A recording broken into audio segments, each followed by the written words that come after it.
Hey guys, this is Orsini, and I want to talk to you guys about Buckley Body Solutions. It's an online personal training service based on your current fitness level, your needs, and whatever gains you wish to attain. How does this work? I will tell you how this works. Monthly programs, 3 workouts per week created specifically for you. They utilize detailed charts, photos, and even video demonstrations of each exercise. They communicate with you through text, email. This thing is completely off the hook. I love it. This eliminated a lot of time me trying to find time to go to the gym. This is a great service. All you have to do is go to buckleybodysolutions.com or email the main man himself, Michael Buckley, by emailing michael@buckleybodysolutions.com. If you act now, thanks to this show, you can get 20% off your first month. That's a discount, brother. All you need to do is type in the promo code Orsini, ORSINI, at buckleybodysolutions.com. Warning. The following episode of Orsini's Uncensored Mind contains explicit language and adult content.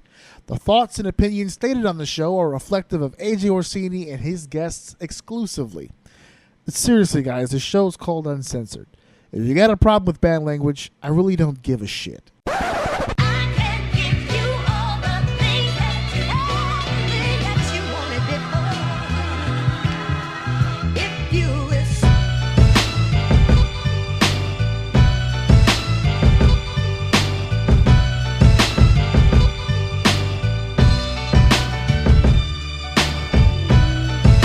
Welcome to Orsini's Uncensored Mind, and now your host, AJ Orsini. How the hell is everybody out there? This is your boy, this is your host, this is your main man, AJ Orsini, your host of Orsini's Uncensored Mind, and I'm here with episode 45. This week I was able to get the intro down without any skips. I took the moment to give myself the old pat on the back because I have been stumbling that shit up the last few weeks, but I am here, episode 45, and not alone again. I am with a guest, a very special guest, a guest that I have been trying so hard to get on the fucking show for several weeks in a row, but he is here. But before we get to my guest, of course, did you guys know I have a fucking t-shirt? I'm sure you guys have heard by now I've got a fucking t-shirt. It's gray. It's got my logo on it. It's super sexy. Some might say sexy AF, okay? It is a great shirt. prowrestlingtees.com/AJOUM. All you need to do to get your shirt. I'm going to be doing a lot of plugging right now, so I don't have to do it later. I want to spend all my time with my guest. So here's all the shit right now. You can fast forward the next 2 minutes if you like. But if not, hey, check it out. If you're listening to the episode, obviously you're going through the Podbean app or on the website. It is ajoum.podbean.com. Every Wednesday night, 9 p.m., you can catch new episodes of Orsini's Uncensored Mind. And I want to thank all of you guys for the new countries. I have new countries now, new countries of O. I'm up to 13 countries. The UK and Sweden have joined the ranks. Thank you for whoever you are in the UK who jumped my numbers up supremely. It went from never having any UK audience to now my second highest country downloads is the UK. So thank you guys very much. And those new downloads, or those new listens, I should say, came from Spotify. So it's not just Podbean. You can catch my show on other platforms. You can catch it on Spotify, iTunes, Stitcher Radio, TuneIn Radio, Google Play, Listen Notes, Castbox.fm. I'm all over the place. You can catch Orsini's Uncensored Mind. And now I'm here to give you guys episode 45. Now, the guest that I have with me here today is a very special guest. I have literally known him for 30 years. About 30 years. That's right. You just celebrated your 30th birthday. We're going to be calling him the Brother O. He is the brother of O. Yeah. This is my actual biological brother. Brethren. Yes. You are Uncle Dave, Theo, the brother O. I guess today will be the brothers O. You are in a Orsini for the next hour. Welcome to the program, Dave. Brother O. Thank you. Glad So, to be here. Yes, you're sitting on my couch. We've had this conversation 1,000 times about doing the show together, because you've heard the show pretty much since the beginning. Yep. Pretty much a day one dude right here. Try to be. For all you people out there who struggle to get your family to support you, there you go. So at least some family members do. He's here. Some. Some. Not all. Not all. Only the special ones. So I have my brother here, and the reason why I have him here is for multiple reasons. I think he's cool as shit and interesting to listen to, because we literally conversate about all kinds of shit all the time. A large spectrum of shit, which is probably what we're going to do here. Really hoping that banter kicks in right yes. This is because that's one of the things you said you like about the shows, right? Like you Interviews actually are really preferred good. where the host just kind of does his own thing, right? Which is ironic, because not that yours is bad, because I really like when you go off the hip too, but your interviews are actually really good. There you go. And now you'll be joining the ranks of those interviews. You're going to be all over Spotify. If I had to rank, I would say the stuff by yourself, the interviews, and then the roundtables. Not the roundtables are bad. Sometimes it could be a little bit of a cluster. Oh, we're looking I at like you the eating them one-on-ones. at me. I like the one-on-ones. I They're actually really have good. another roundtable coming up with for SummerSlam. We did a Royal Rumble one. We did a WrestleMania one. And now it's time for a SummerSlam roundtable. I have yet to decide who will be on that panel just yet. I have some people petitioning to try to get on because apparently, like you said, some people think that it was a bit of a cluster and they're going to try to come and restore law and order on this roundtable, completely negating my power altogether. Again, it's not bad. It's just a cluster sometimes. That's all. Especially when people start getting hype. When they start getting hype and into it and stuff like that, everyone's opinion starts flying all over the place. Well, one of the criticisms, I said this on the show before, that one of the people that really get on me a lot about some of the things that I do on the show is you. You're probably one of the more critical people that I have to deal with on this show. And one of the things that you were very critical about, because this is where we're going to start, is on episode 1, I had made mention that I wasn't really going for the idea of being a wrestling podcast show. Which I was always against. What, you wanted me to be? I've always wanted you to be. Okay, well, you would be happy to know that Not I've probably exclusively. Not exclusively. I've kind wrestling. of steered into that fucking direction. Yes, and it has been great. The show's gotten better ever since. No, again, it wasn't that it wasn't Stick bad. to what you know I'm type just deal. used to the you talk. I get my wrestling fix when you talk about it. So if you don't talk about it, I don't get a wrestling Right. fix. Is that pretty much the definition of your wrestling fandom? Like when I'm not Pretty around, much. that's pretty Absolutely. much. It's really. I can watch the pay-per-views. I can't watch the shows. Are just too long. Yeah. Okay. That and I work nights all the time, but when I am home, they're just too. I can't. It doesn't keep my attention. I can't sit there and watch it. Pay-per-views I can because there's more on the line. Right. But That's for all the Raw, marbles. Like on a random Monday, nah, I can't stay focused. I don't think. I think you're in the majority on that. I don't think there's a lot of people who can watch right now, bell to bell, full Raws, full SmackDowns. Now it's getting to the point where I'm like, should I watch this one? Okay, then I'm just. And you just got introduced to some NXT stuff the last time you were here, right? You saw the last NXT takeover. I showed it to you. Not so much. I think a match or two here and there, Okay. but nothing I can really recall. So are you using essentially my show for the wrestling, like to get caught up on what's going on in wrestling? Yeah, pretty much. Pretty much, yeah. Because as we're recording right now, we're actually recording on Monday. Raw's on in the background right now, Yes, and there's been very quite a few distracting. people. There's been quite a few people who have come on screen, and he's like, "Who the fuck is that?" Yeah. It's like, what was it you said? Bailey's For twin a second sister. there, I thought Bailey had a twin sister. No, it's that Sarah It Logan. looks That just was- like her. Like a badass version of her. Oh That's yeah, what it looks like. which is what they need—a badass version of Bailey, because current Bailey not doing so well. Yeah. I guess the hug thing isn't working on the mainstream. You can only get so many hugs before that gets boring. So what was it? I think you're probably the one person aside from my wife who knows me about as well as anybody. What was it like growing up with one of wrestling's most obsessed fans ever of all time? It was all right. It was good. It was good. I mean, It was I mean, honestly, the moment you left home, I stopped watching TV. All my television, my movie background, wrestling, all of that was through you because we shared a room all the time. yes. So anything you watched, I watched. So anything that I'm cultured with is because you had it on the TV.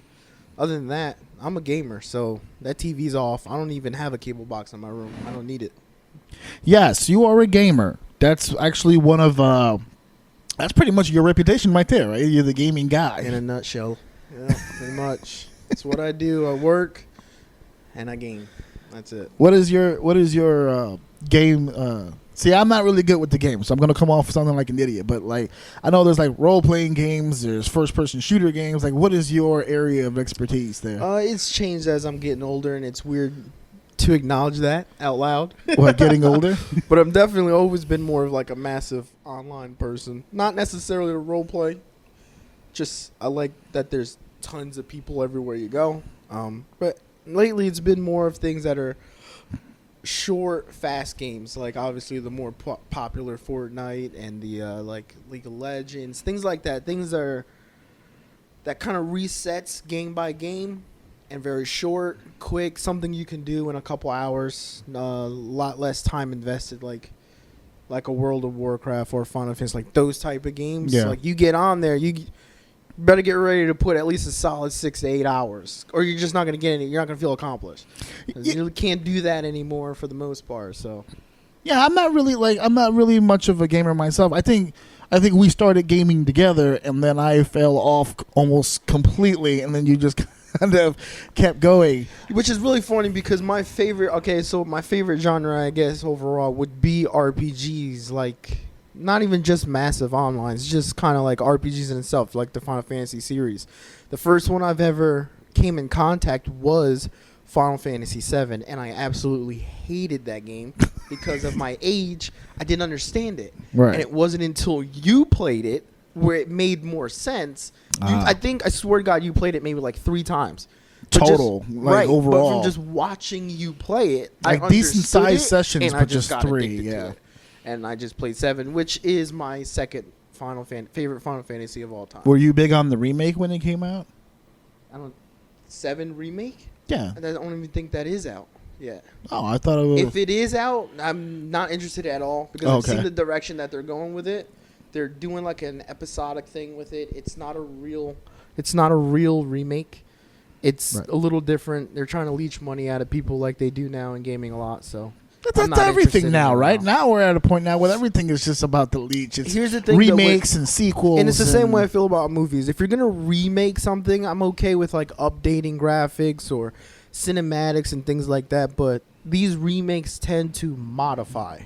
As in, like, even in story or the way they deliver certain things, which doesn't make it a remake to me. It's just a waste of time. It's a new game with the same old name. You're pulling money out of my pocket because of nostalgia, but then you're not giving me the nostalgic experience, which is why a lot of these older movies that were good back then that come out now, or games, same thing, they're just not as fun. It's not what you remember. No, and I think it's like you just hit on it right there. It's like they're using these names. I feel like that's happening with a lot of things now, not just movies and games, but literally everything. It's almost like what is always new again, but not really old. It's literally new. They just tagged the old label onto something that is completely fucking different from what it was before. But they call it a reboot. If you call it anything else, I'm fine with it. Yeah, just don't call it a remake. Don't if call Ghostbusters it a remake. was 4 bitches in the city and not Ghostbusters, I think it would watch that. By the way, I'm gonna waste my time. You didn't watch the new one? No, not even gonna waste my time with that. Not interested. Sexist. No, it has nothing to do with that. It has nothing to do with that. Although you hate vaginas. I will say it is hard. That movie would have been. It was very difficult to grab my attention because it is very hard. It is very hard for me to get into female comedians. It is very hard. There are some who are phenomenal. You have said this before. Laugh. I'm glad we're saying this on the air now. Hey, like, man, I ain't afraid to say nothing. You have said this before, and for the record, he's given female comedians a chance. I try all the time. We've put it on in my house. I just can't. I'm telling you, the only at best a female chuckle. stand-up anyway, because I love stand-up comedy. Right. The only one who has made me just die laughing was Wanda Sykes. Of all fucking people, I don't know why Sykes. she was just funny. I don't know. Maybe it was the age I was when I saw it. I don't remember observational much from it. humor against you. I just remember her being funny. Speaking of stand-up comedy, I don't mean to steer away from the games. We'll get back to that. I just recently saw some stand-up comedy, fucking yesterday. Ooh, yes, the good stuff. And you warned me. Yes, I did. You warned me, and I'm not going to get too detailed into it right now. I'm going to save this for when I'm by myself because this is a hilarious yet very frustrating story. But the short version of this is... Shouldn't be frustrating. You knew it coming in. Yeah. Well, no. Something else was frustrating about that show, not this part. But I want to talk about this part with you because you played a role in this. So I had purchased tickets for this Kevin Hart show like weeks ago. It was in Long Island, Nassau Coliseum, the same location where WWE Evolution will take place. Now that I've been there this Sunday, I know exactly where I want to sit for that pay-per-view, so I'm glad I went. But I went to this show. It's Kevin Hart live. It's supposed to be a 2-hour and change show. They started late. All that. It's a long story. I'll get into all that stuff another time. But the point that I want to bring up that involved him is that on my ticket for the Kevin Hart show, it says no cell phones, photo, video, like dashes. You know, it's all encompassing. So my brother here said, listen, I've been hearing about this shit. And it was random. You didn't tell me about that. I brought it up to you. Yes. About it. But you had brought it up. You said they're very, very serious about this shit. Be careful with your phones. Right? That was what you had said. So my wife and I go to Long Island yesterday. We go to the damn show. We're in the line to get a parking ticket. So we're not even in the parking lot yet. Okay? We're just on the line to get the ticket. Online to get into the parking lot, there are security guards with yellow vests that say on the back, cell phone security, with the no smoking sign over the cell phone. Yeah, they hired a security team specifically for cell phones. We get to the booth. We buy the ticket to park. The guy in the booth has a button, a pin, no cell phones for this show, right? We pay the ticket. We put the ticket, the parking ticket in our window. We find our parking spot, right? We start walking toward the venue. We're walking toward the venue in the parking lot. More cell phone security people, right? We get to the area in which we need to give our tickets to come into the building. Guess what we see? Big, fat, huge, can't miss. Like they spent the extra money for the banners. Yep. No fucking cell phones powered on. That was key. Powered on. You cannot have your cell phone on in this building while this show is taking place, right? So we come into the building now. This is like the third fucking sign we've seen. We go into the building. The concourse is it's the color of the building was no cell phone. That was the color of the building. There were signs everywhere. You go into the bathroom. There was no cell phone signs. When you come into the venue and go to where your seats are, the big screen, the big Titantron that they have, has on there no cell phones. If they catch you with your cell phone, you will be tapped, and then you have to leave. No refunds will be issued. No questions. No if we see your cell phone on, yep, you're gone. And so by this point, we have heard this shit 6, 7, 8 different times. So the show starts. They have warm-up acts, right? It's like 3 guys that went on before Kevin did. In between each set, the host or the MC of the show is telling you, guys, we're very serious about this. Please don't have your cell phone. We were in Long Island. They were in Camden, New Jersey the night before. And they said last night we threw out like 200 people because of their cell phones. We saw it. We saw it in action as the course of the show was continuing. There were people. They had a security guard, that cell phone security guard, the security, a guard in every aisle, walking up and down the aisle, literally specifically looking for cell phones. And people were still getting tapped. Boop, boop, you got to go. Boop, boop, you got to go. And it was still like, how do you, after all that, how do you still get caught with your cell phone on? Because people get warnings. They go in there anticipating, or if they catch me, they're going to just tell me to put it away, and then I'll put it away. No, but you're warned the entire time. If we see it, you doesn't matter. Are gone. They're not used to that type of militant. Like, I'm not going to tell you once because I already told you 1,000 times before you even got in the building. If I see it out, you're gone. Dude, that's it. You should have seen you're gone. The faces of these fucking people. Like, are you serious? And they're like, serious. Very fucking serious. Like, about to call the cops to get you out of here. Anybody who paid to go to a Kevin Hart show and doesn't know that, see, that's the thing, too. That's another reason why they don't have to give you a warning. Because if you are a Kevin Hart fan, you know this. Yeah. He talks about it on every interview. Yeah, he's very clear and open about it. Very verbal about this. And the reason why I knew about it is because I watched the Breakfast Club on YouTube or whatever. Shout out Charlamagne the Guy. Charlamagne the Guy, that's it, man. He was clowning DJ Envy because DJ Envy got kicked out for having his phone The guy on stage said, we don't give a fuck I don't care who you are. You out. They said And he had that. They Are you said serious? Like, you staff, really kicking me out? staff, like the security guard people who are watching for cell phones. If they had their cell phones on them, they were gonna get kicked out and fired and shit. They were like, "No, we're not playing around." Hey, He's don't like, mess "We're around. That's why I very told fucking you. serious." He Keep said, that "You phone can have away." your cell phones on you." See, what we did was me and my wife did. We saw, like I just explained, we saw that sign about 4 times before we hit the Don't want building. the temptation. So what we did was we left our phones in the car. That's it. Because I will fall for the temptation. I need to Absolutely. check my Muscle phone at all memory. times. Won't even think about it. So we left it in the car. But there were people who took the chance and they put it in their pocket and they came. At the end of the show, Kevin does this thing with the cell phones out. He wants you to turn your cell phones on at the end. Yeah. There's this thing that he does with the audience. That's all actually planned. pretty cool when you think It's all about planned. it. Right, it's all planned, right? But it's that in between. Like I think it's worse to have the phone on you and not be able to use it than to Because the mess up thing is that even if you have it on you with no intention to use it, like for instance in your situation, if Stephanie took out her phone just to text me to see if the kid was okay, Yeah, she's it'd gone. gone. Yeah, she's gone. Exactly. That's why we left the phone. Yeah, just gone. to, you no intention to do anything bad with it. You just want to text to see if your son was okay. At first, I You're was gone. At first, That's I was it. pissed because I was like, "This is so stupid." It's 2018. Why can't we have our cell phones in here? Because I know the fear is that he doesn't want his shit to be on YouTube and all that stuff. Absolutely. I said, "But it's already there. I checked it out before I got there." It's not. It's 2 seconds and At best, yeah. they no, might even there's trace your nothing IP on that. and come after you. They're very And serious. you don't even know the end result of that because you put on some of Yeah. those clips and How they that- ended weirdly, almost as in if a they scuffle, were tapped right? up. It was like Yeah. Cloverfield footage. Like it just randomly just cuts at a weird spot. So it's like, yeah, dude probably rolled up behind him. Was like, you gotta go. Security, top flight security. Gotta go. It was crazy in that building. messing around. The show was hilarious, though. I'll give him that. It was a very good Of fucking course, show. it's Kevin Hart, man. Yeah, it was a really good show. But I just thought I found it funny that every 2 seconds there was another nigga on the, hey, cell phone.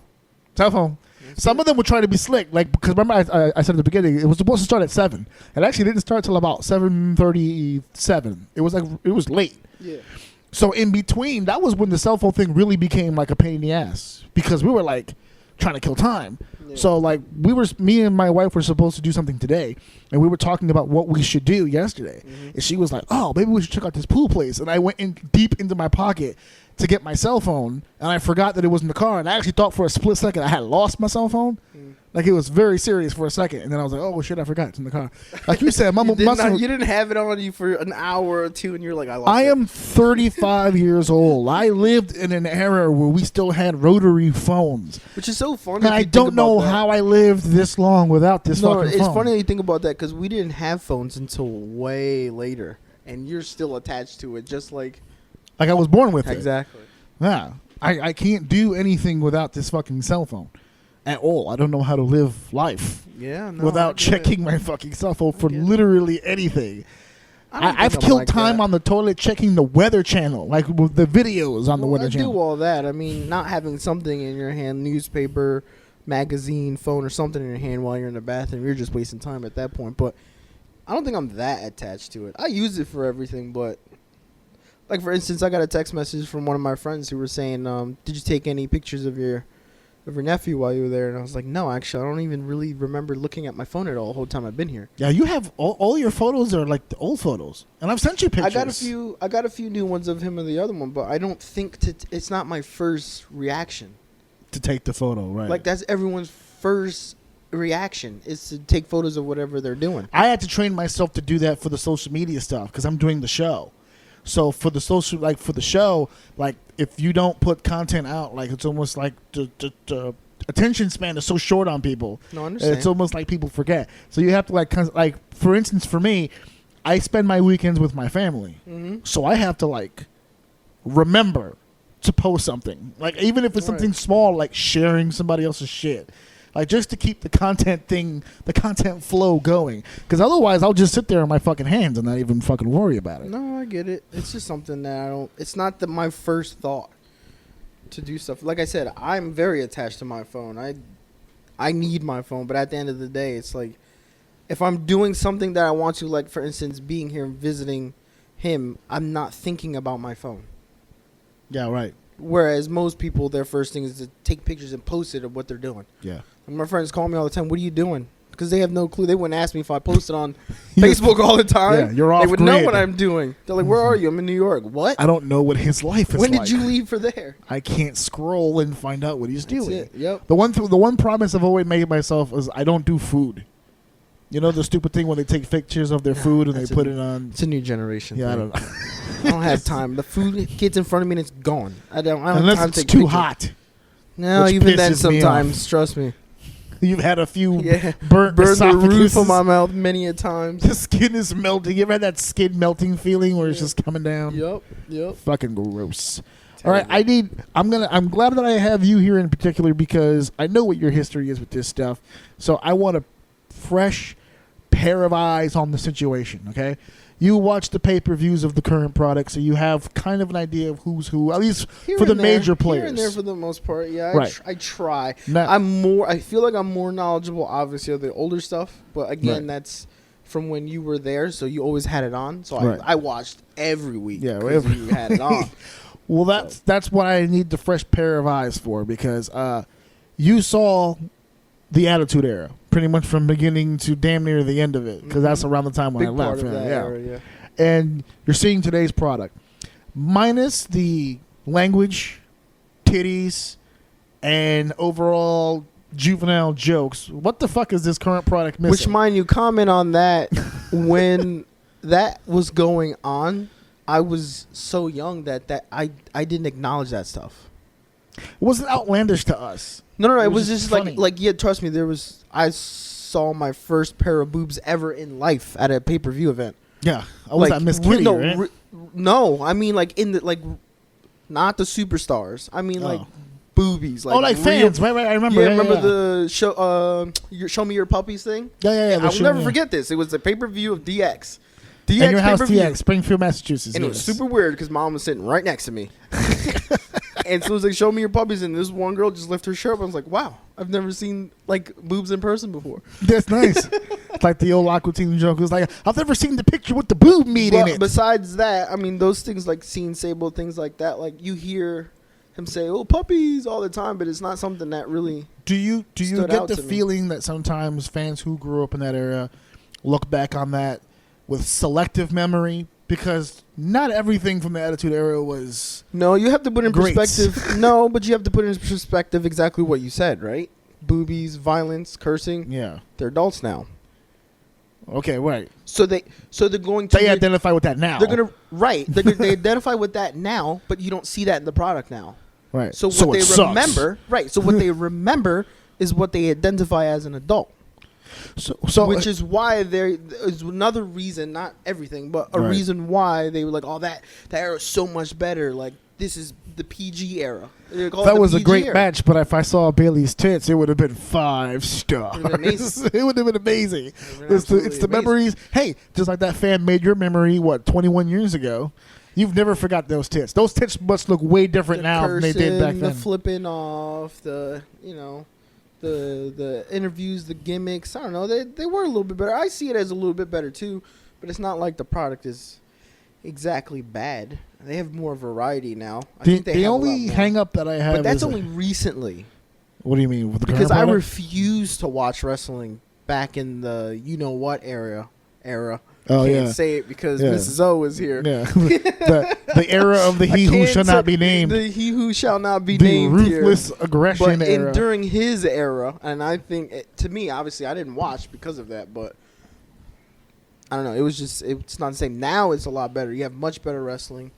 You have female wrestling. I think which is there's a better variety. wrestling now than there's ever been, even for the Attitude Era. Like you had your great wrestlers back in the day, but pound for pound, the top guy on the roster to the bottom, it's far better wrestling now than before. Well, not even just that. I think it's fresher now, just solely on the fact that the women's division is an actual division now. And that's high praise coming from you. Everything else aside, take all the men aside, you're getting something new just straight out of women's wrestling. And now you can say, well, they had some good wrestlers before with the Trish Stratus and all that stuff. Yeah. But they have a roster of women A who large can one. do yeah. it.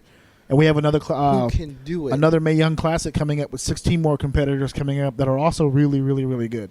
And there's some new ones, and you can definitely see the difference in some of the women who are extremely good very well seasoned. They're good in their. They've been their doing it a while. gimmicks. Right, and then you can definitely see the ones that are a little wet behind the ears. But My wife and I had that complaint last year because last year's Mae Young Classic, it seemed like there were 16 competitors and 9 had no clue what it was like to even be in the ring. Like it was just so weird. There was so many women who had never really had professional wrestling matches until the Mae Young Classic. well, they didn't have to.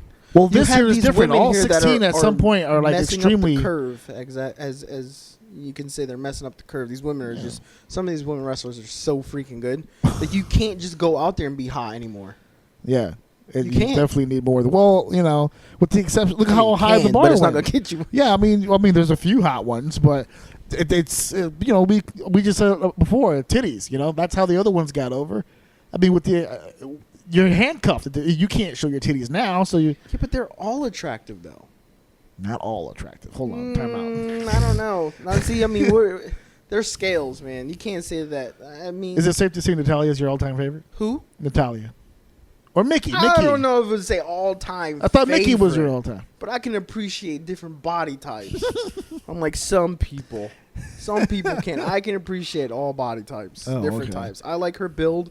She's not petite. Thick She's brick but house. She's definitely all woman. That's for sure. I promise you that. She is Promise all you woman. that. She is definitely attractive. That's Do you have for any sure. thoughts on this WWE Evolution pay-per-view coming out, the all-women's one? I think it's gonna be great. You do think it's going to be The great? only thing I just hope doesn't happen is that they just fill it with crap. Like, don't. Okay, yeah. See, you mentioned that the other day because that was your fear for the Rumble. I don't want to see Trish. I don't want to see. She's already Lita. going. You know I that. understand that, but I don't want to see a match. Like, show up. Bask in the glory of what she helped make, for Right. sure. Stay out of the way. Let these women who are building this build this. It's not your time. You definitely helped build this where they got. You helped them get there, but now I they're think- there, and I don't need a Hogan or a Sting constantly. Well, their popping version of up Hogan and over Sting, and right? over and over. Just stay away. Let these women do what they're doing. They're doing fine now. They're changing the industry and the way it works. I think. So I agree with that to some degree. I think you need to put your best foot forward because I think the success and failure of this show is very important. If this show truly succeeds, we may see more down the road. If this thing fails, we will never see this shit again. This is Vince McMahon going, okay, this But is your that's the one same shot. thing they were saying about all the firsts that they've been having in the past few years. Right. You're talking about for the women. Yeah. Right. And the successes the and main failures. events, the cage Right. matches, And the successes and failures are determining But that. why is We that? had another women's Money in the Bank because the first one was successful. We may never see a women's Hell in a Cell ever again because it was not as successful as they had hoped, and that was the main event match. Mm-hmm. Royal Rumble, that was considered a success. We may see another one of those. Elimination Chamber, kind of 50-50. We I may never wouldn't see say that again. Okay, I wouldn't say we'll never see it again because it wasn't as successful as we hoped. You got to remember the numbers is probably lower than what it was just solely on the fact because they were women in the main event. Like there's people I guarantee you I'm that not didn't basing even that off give it, of- didn't even give it a chance Right. just solely because of what it was. I'm not basing that off of the numbers. If you didn't see it, you didn't see it. I'm basing it off of the reviews of those who did. Yeah. For the people who know wrestling and saw those matches, was it awesome to see that Hell in a Cell match last? Sure it was. It was a very nice thing to see. Was it the best Hell in a Cell match on the card? No. No. There was two other ones. And if you expected it to be the best Hell in a Cell you've ever seen, I actually got this You're an vibe idiot. from the two Hell in a Cell matches before that they were kind of iffed that the ladies were on last because they went out and fucking tore it up. Rusev and Roman Reigns on that show, they had wrestled 1,000 times before that, and I never cared.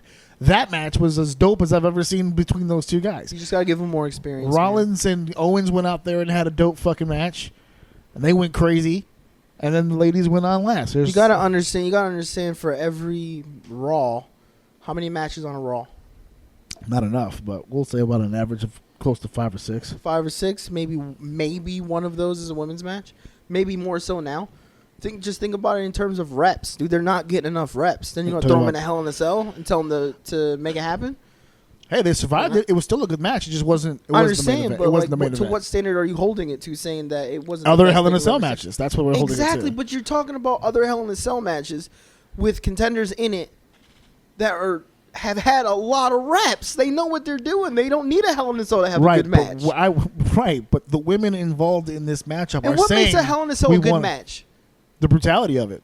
What brutality? Mostly the brutality that comes from it is someone falling from the top. No. Let's be honest. False. No, that's false. Doing a slingshot into the cage. Hell in a Cell, hold on. The last Hell in a Cell pay-per-view had one of the greatest Hell in a Cell matches of all time in the New Day and the Usos, and they stayed inside the cage the entire fight. Oh, well, see, you lost me right there, because the moment you said Usos, I tapped out. I'm not watching that match. No thanks. The Usos to you are my Miz. Talking the most doo-doo tag team. Stop. They're one of the longest ever. The longest tag teams of all time. See, this is why you can't have my opinion on it, because I know people like them. I can't stand them. But that's what I'm saying. Why can't I have your opinion on it? Not everybody has to like everybody. You don't like the Usos. I get it. Stand it. Like, they lost you at the face paint? Is that what it was? No. No, they lost me at their matches are trash. I don't know how you could look at their matches and say that they're good. The only matches they've had that I liked is them in the New Day. Kicks. It's the only one that I've liked. Usos and the New Day. That's the only ones. Tell me that 90% of their matches isn't just super kicking and screaming. No, which is I can't disagree with that. That's why the New Day match feud was the best, because they limited that. The New Day didn't sit there and take super kicks all fucking day. You've spoiled it. So now even if you do 3 in the match, I don't even want to see. Oh, I don't even want to show you any Young Buck footage if you're mad at the Usos for super kicks all damn day. They just stole the Young Bucks gimmick in the WWE. That's it. Because that's all the Young Bucks Then do. Don't show that to me. Wait, let me not say that. Something about the super They're kick. about to wrestle my boys, so I'm not gonna go ahead and put any heat on them. For those of you who don't know, real quick, I'll just shout that out. My boys, LAX, Santana and Ortiz, finally got the match they've been wanting for years. The match that I should have gotten them in 2013, and I apologize. When I get them on the show, I'll apologize to them face to face. But they got the call up. The LAX will go against the Young Bucks on the Jericho cruise. I can't wait. One of my favorites of all time, Chris Jericho, showing some light to my boys from the hood. They making it. They going to be a success. Look, all the love in the world to Impact Wrestling. They're doing some big things, baby. No disrespect to anybody. All I'm saying is I hate the super kick. I don't want to see it. When people do, just for me personally, when I see someone do a super kick, I'm tapped out. I have to. You know what's funny? It's become such a common thing now in wrestling that when I'm training, I have to stop my brain from thinking of doing that. Like in the ring, like I have to. I'll hear it called. It's like this, super kick, and I'm like, no. I'm just like, no, I don't want to do that at all. It's become it's a punch now. Super kick. It's just a punch. It's a strike button. It's called the super kick. That's not a generic melee action. Really? You remember what was it, Warzone, where like you could do regular? Remember we used to kill the Sky High all the time, like just all day, just rock bottoms and Sky Highs. That's all day. Yeah, well, okay, yeah, I get that. I'm guilty. All right, I made a character where all their moves were just straight out finishers, and then you would make the actual finisher like a DDT, not a special DDT, drop toe just hold. A normal. Yeah, exactly, right. An arm bar. That's it. That's it. That's it. The greatest thing about that Warzone game was the promos, though. Remember, they used to shoot the promo before the match, and the sound effects, "Mommy!" like in the ring when they used to do. The wrestling games used to be really good. It's gonna be a bloodbath. It's that attitude era, man. Shit. Era. But back what I was saying before about the women's thing, because you just brought that up with the attitude era, that we said it before. In order to let these new guys shine, because everybody keeps talking about the attitude era, is just to stop bringing it up. So stop bringing out all these older wrestlers. I think it's see, I was going to mention that earlier too, that I kind of agree. I don't think they're going to listen to me. I think they're going to have these bitches in matches anyway. Oh, absolutely. So I think what's going to end up happening, is... But do you think it's because they think that's what the fans want? Or do you think they do that just solely for the fact of giving them what they think? Because it's something new, right? Like it's the first time ever. It's the first time the WWE has done it. Which is gotta have Trish here. Part of that. She would be here if it wasn't. But that's where I was going when I said that you have to put your best foot forward on this. I think it would be a bad decision to make this pay-per-view a tribute show. Because they were putting out pictures. I put it on my Facebook, all these different women that used to be in the WWE. Who do you want to see come back? Not many of them, because the whole point of this pay-per-view is to push for the future, not the past. I would rather it be a taste of what's to come than a tribute show of what's already happened. I don't want ECW One Night Stand. essentially. Yeah. I don't want, the dream matchups, Trish and Sasha or Lita and Bailey, and like just go online with all these weird matchups. Let's see the future, because as I told you earlier, and I'll say it here on the show, the Raw Women's Championship is going to be online. SmackDown Women's Championship is going to be online. They should all be online. The NXT Women's Championship will be online. They're going to have an NXT. Create a new one too. There's going to be an NXT. There is a new one. The NXT UK Championship will be decided on for the first time on this show. That's what I thought would have been pretty big. And the finals of the Mae Young tournament will also be on this show. So there's a lot of different. With that right there is 5. So what the fuck are these other chicks from back in the day even going to be doing? If you want to parade them like we do WrestleMania, if you want to do like those cameo deals where it's just like, remember back in the day this happened and stuff like that. They should do that too. Little tributes to like those great matches. I think that would allow the women to keep their head in the game, not have to worry about shooting too many promos. Let the older people come in and do those promos for the people. I don't think they're going to be able to resist the urge to put these old heads in there though. That's fine. Which I would be fine with as long as they're losing. No. None of these chicks should be winning any matches. I disagree with you. I don't mind that they're there.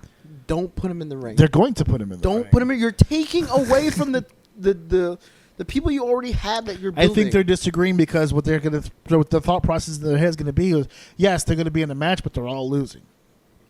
That's what ended up happening. Well, no, it's not what ended up happening. I was going to say the Royal Rumble was going so well until those last 2 buzzers hit, and it was the Bellas. That's when it was over for a lot of people, even the women who were supporting this. I don't know much about the Bellas. I didn't watch when they were. You missed that whole era. I forgot. Yeah, whole era. And you're not watching Total Divas, so you have no knowledge of the Bellas. The only thing that I do feel bad about missing is the whole Daniel Bryan run, because he is interesting to me. But he's back now. How could you like Daniel Bryan but hate Rey Mysterio so much? First of all, I didn't say I liked Daniel Bryan. I said I'm interested in Daniel Bryan. I like the hype behind him, and I would have loved to live the experience. Now, I can always go back and watch the matches, but it's about living in the moment. You didn't feel the movement. Back to the cell phones. I live in the moment. You know what I mean? You didn't feel the cell phone. Not cell phone. You got to be talking about cell phone. So no, the movement what is forming. he compared to Rey Mysterio? Or Absolutely is he a small not. guy? Daniel Bryan? Yeah. Oh yeah, he's tiny in comparison to. Like how tall? You're saying tiny. How tall? 5'9", 5'8". Okay. All right. Average height WWE superstar is about 6'1" right now, so he's well below. I believe it. But the WWE champion is also about 5'9", 5'10". AJ Styles. So, what you gonna do? But how tall is Rey Mysterio? 5'4". Yeah, come on, fam. That's a lot different. 5'9" a lot different than 5'4". It is Trust a lot me, you're different. talking to someone who's 5'5" themselves. Trust me. You're taller than Rey 5'9" Mysterio. feels like it towers me. So, and remember, he's beating people like. Who's he? Rey Mysterio was beating Kane, and Big Show. Like, come on, dude. I'm not. You were there it. live. We were talking about this at the Kevin Hart show. The Kevin Hart show was in the Nassau Coliseum. The Nassau Coliseum was the home of the first and only Fatal 4-Way pay-per-view, which you had attended with us live in the building, and that was where Rey Mysterio beat Jack Swagger for the World Heavyweight Championship, but lost to Kane in the cash-in right after. Oh my God. That made you happy, though. You hated the Jack Swagger win, but then it was quickly fixed by your boy Kane with the cash-in. Kane, one of the GOATs. The greatest of all time. Greatest wrestlers of all time. You said you had a bone to pick with somebody on this show about I don't remember who it was. Doesn't matter. Set the record straight. I do not remember who it was, but I remember them saying something negative about Kane, and I wish you would have gave me a kind of. You didn't really tell me you were gonna. You say we're gonna do this all the time, and we never get it out. So I didn't expect to do this, or I would have done some research, because I distinctively remember somebody talking crap about Kane, about how they didn't like seeing him, or something about him being big, or something like that. I don't remember, but Kane is one of the GOATs, greatest of all time wrestlers, man. Because of his ability as a big man. Or his longevity, because he's been doing this a long time. Maybe for me, it was probably because he was the way he moved, the way he fought in the ring. Because I don't like big guys. I don't like heavyweight matches. I don't. I think they're very slow. Super heavyweight, talk about like the big, like usually 7 like foot, the 300 pound guys. Usually like the main events. Usually. Because you have usually the bigger guys at the end or whatever. So you don't like them too small, you don't like them too big. You like them just right in the middle. I have no problem with them being small like Rey. I have no problem with Rey Mysterio's height. I have a problem with him beating people like the Big Show. It's unrealistic. It's not realistic. They gave him the belt. They could have done it in a weird way where he beat someone that made a little more sense and then lost it to someone that makes even more sense. But the fact that he was going in there and being a contender with some of these dudes that he has no reason being in the ring with, you're just not selling that to me. I'm not popping for that. And for the big guys, it's just too slow, or it's just too slow. I mean, they're not bad. They're not bad matches. It's just too slow. It's just too slow. Like, I don't mind watching Triple H and stuff like that. Like, he's great. 6'4", 250. Now that I'm actually thinking about it, how many big guys don't I mind watching? Like, Triple H is probably one of The Rock. I mean, how big is he? 6'5". Yeah, he's pretty big. I mean, but these are guys who move. These are guys who move. You're picking guys like 6'10", and that's the thing about Kane, right? Like, I can't sit there and watch a Big Show match. I just can't do it. It's so what about those Kane Taker matches? But that's the those thing were about. good. But that's it. Well, those two are like prime Two examples, goats. dude. They're They're huge, but I mean, they're getting on the top rope and they're jumping. They're They're doing taking all real kinds- bumps. Yeah, dude, they're moving.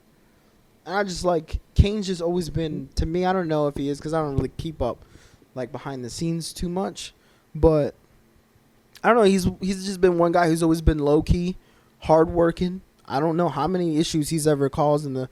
I don't really hear many stories about Kane being a problem. None. Never. You know what I mean? Like, it's just 2 he's decades hard, and nothing. Hard work. He's always there. He seems to always be there when you need him.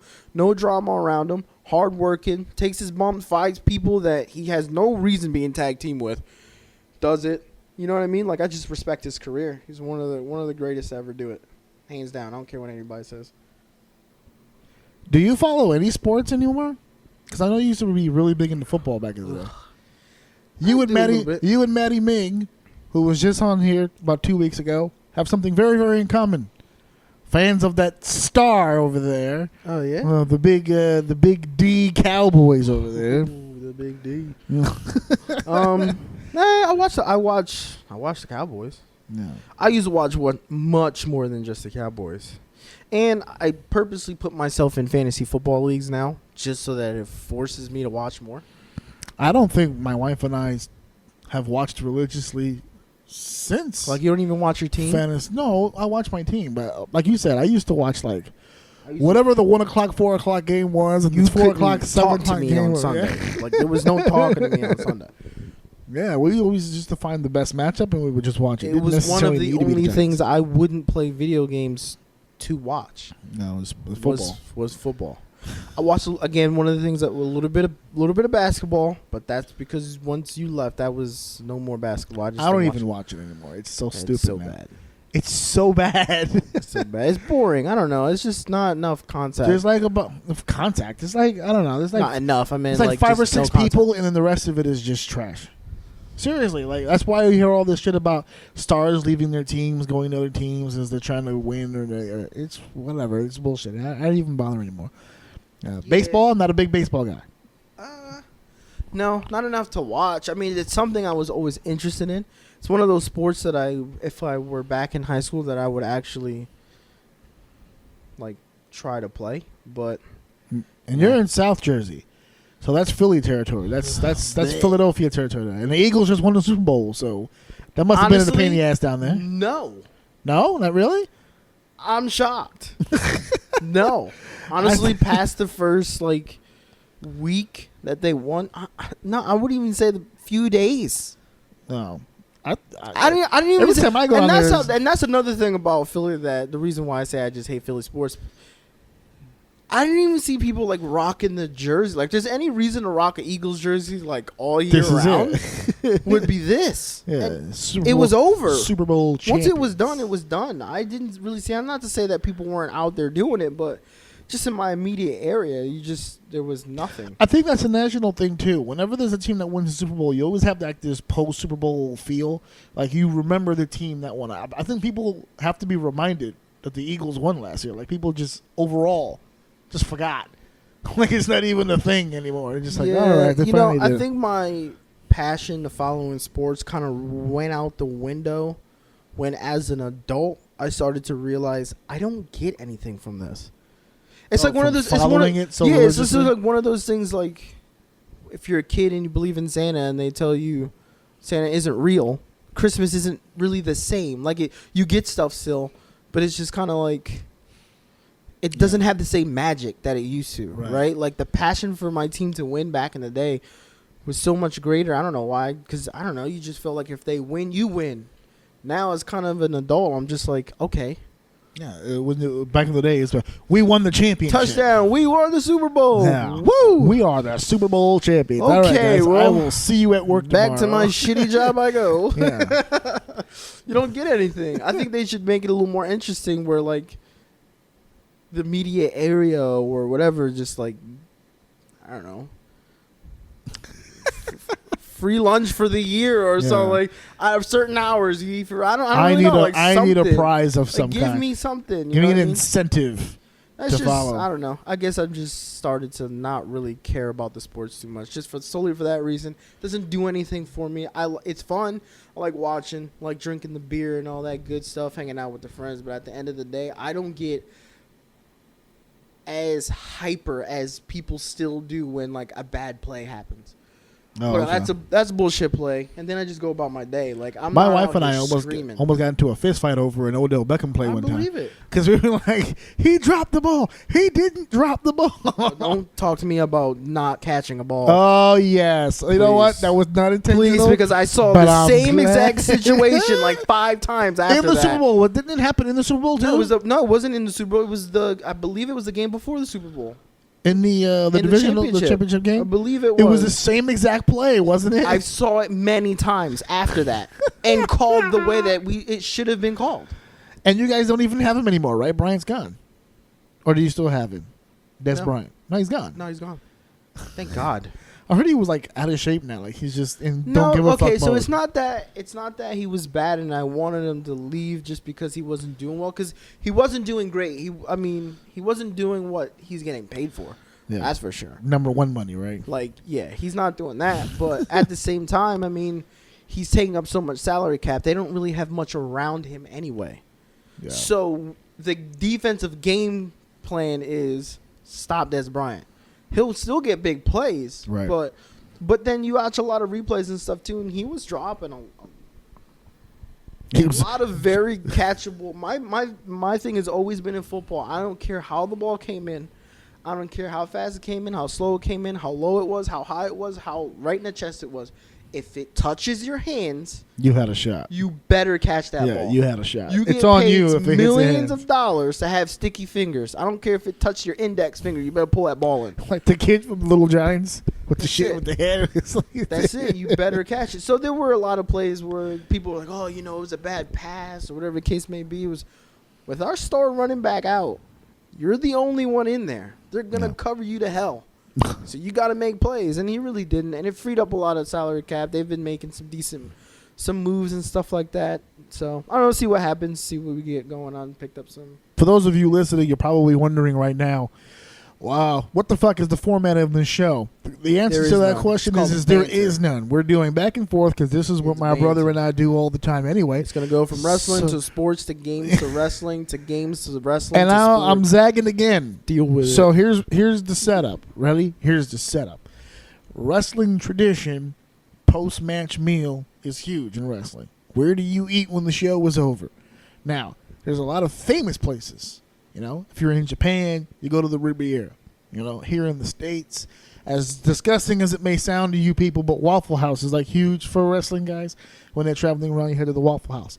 Now, New Jersey, where you are a resident of, does not have a Waffle House. But you do have one of those prestigious after wrestling show places to eat. And that would be the infamous Wawa. Now, yes. Oh, yes. You didn't know? I think you're the only one who calls No, it the infamous no, Wawa. no, It's no. up and down the East Coast. It's not just New Jersey. No, it's not just New Jersey, no. But a lot of times when I've done shows in New Jersey and when I talk to New Jersey wrestlers online, their go-to spot has always been Wawa. It's always the talk amongst wrestlers, always. Even when I do shows in Jersey, I go to Wawa. I don't know why. It's subpar food. It's kind of trash. I was just gonna ask: is what's all the hubbub about Wawa? Nothing. Nothing. It's so bad that back when we were little, before we even knew what Wawa was, Right. there was a Wawa. You remember that one Wawa on that Where? road that we used to walk on in Connecticut? In Connecticut? Yeah, remember? We used to be a Wawa, and then it changed to something else. It was on that road. I remember distinctively. I don't remember the road, but I know you used to walk that road a lot. In Connecticut? Yep. I remember the spot in Connecticut being Cumberland Farms, Where's kid. the circle? The what was that place called? Inverness Lane? Yes. On one of those roads, it was probably on like the same road of that one daycare that was like on the corner. Remember that daycare that was on the Okay, corner? yeah. I think that I went to or whatever. Uh-huh. Down that road more, when you make a right on that Was a road, Wawa? there was a Wawa. I can't believe you can't remember this. No, I don't remember a Yes, Wawa. there being was a there. Wawa there. Exactly my point. No, nobody cares about Wawa. I don't know why it's infamous. There's no Wrestlers specialty. love going over there when the what show is is it over. that they like First to of eat all, it's there? open light. I don't know. I have to be honest with you. That I I know can what I understand. like to eat. That I can understand. Yeah, because it's open late. Right. These shows That go a is long true. time. There are many Shows days end where 11, I got paid 12. and I am starving, and I just go out there and get something, and they'll make any kind of sandwich like dumb late. You say it's subpar. I can't agree with that, baby. It's Wawa. I mean, I get it. There are people. Who said that they like it? You want names? Well, I mean, like you said, amongst wrestlers, like Yeah, there's I've no one heard- you know I've who's like, heard yo, it. I Listen, can't wait to I've hit been- up Jersey. I'm about to get some Wawa. No, not in that way. Not where it's like people from other places are flocking to Jersey to head over to Wawa. I see what you I'll did be there. at the show. Flocking. Yeah. I'll be at the show in New Jersey. For those who don't know, It's- there's a bird. A bird is a mascot for Wawa, which is why that was funny. To play on words. That's I did it. not know that when I said that. She's eyeballing the shit out of you right now for that. I did Gotta let not. the world know. I did not know that. I am smarter than I thought. But no, it's not for people who are like coming from different places and going there. I've been at shows in New Jersey where they're like, "Oh, show's almost over, man. Got to hit up the Wawa on the way home." Yeah, son." I get it. Late shows, you go there. I mean, the food's okay. It's Oh, he's softening on it now. No, We're it's from okay. It's okay. subpar trash to okay. well, I mean, I still eat spam, so Oh, we had spam today, so, didn't we? Yeah. subpar food for me is I eat it all the time. Still edible food Yeah, at the end of the absolutely. day. Ain't no bougie people There over are here. there are people literally in other countries going, "What the fuck is a Wawa right now?" Well, I told him it's a bird. It's a bird in which people flock to eat they flock 6-inch to eat. subs. Yeah.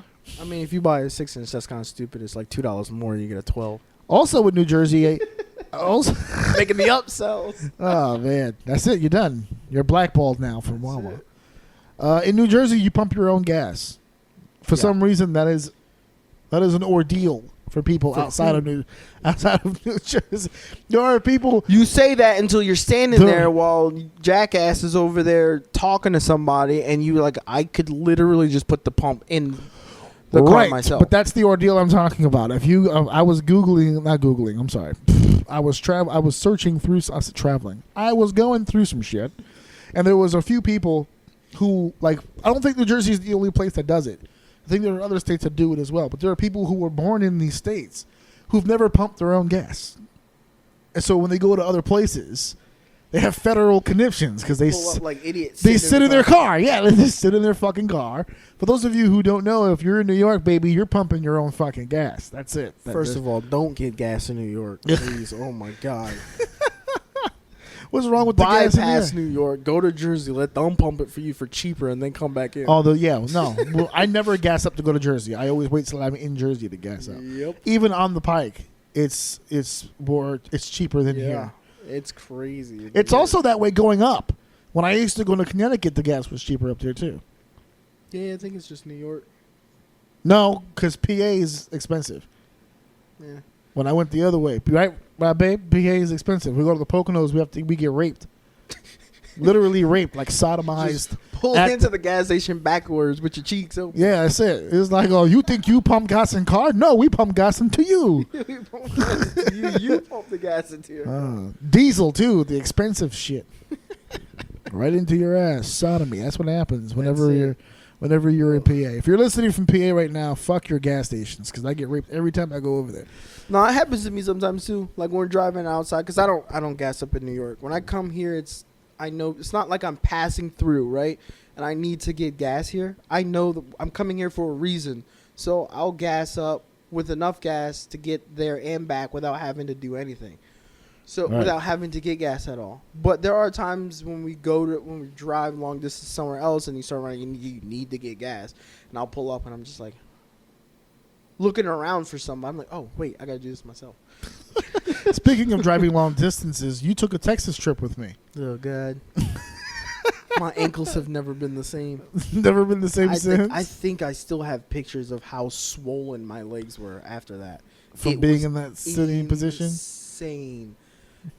I've never experienced being exhausted and not being able to sleep like that. And when you do sleep, pushing, you're not sleeping. You're just like autopilot. It was nuts. It was nuts. I'm glad I did that. I don't think I'd ever do that again. You got it. You have that under the belt. Yeah, people don't believe me when I say I did that. Yeah, 60 hours there and back. Total, right? You're talking about overall about 60. And hours, when we got back from Texas, I had to drive to New York and back.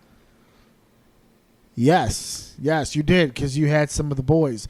So you bypassed Jersey, where you live. We went to Jersey. We stopped. Yeah, We dropped them. We dropped my family off. right. And then you drove to New York City. I drove to the city. To drop off some guys. Dropped off your wrestling guys and at then their drove doors. back. Yeah, by the way. So and if you then- listen to this, it's kind of messed up that you asked me to go to your door. There's transportation in New York. You would have been fine if I would have dropped you right outside the tunnel and turned around. But no, we didn't go too far. We dropped them off. I dropped them off and then hopped back on the tunnel and got back. I think it was like 64 hours total of like driving, including the going to New York and coming back. Yeah, It was nuts. good times. Ugh. How was the show though? The show was hot.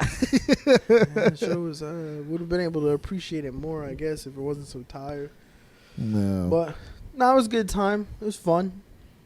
Fun to drive, but after that, I will never do that again. That is insane. Insane. you're an uncle. Yeah. You have a nephew, Poor bastard. little O. Yeah. He's little O on the show. Little O. Little O. Yep. He's the end credit here Yes, at the he end of the is. show. We were joking earlier about you never ever having kids.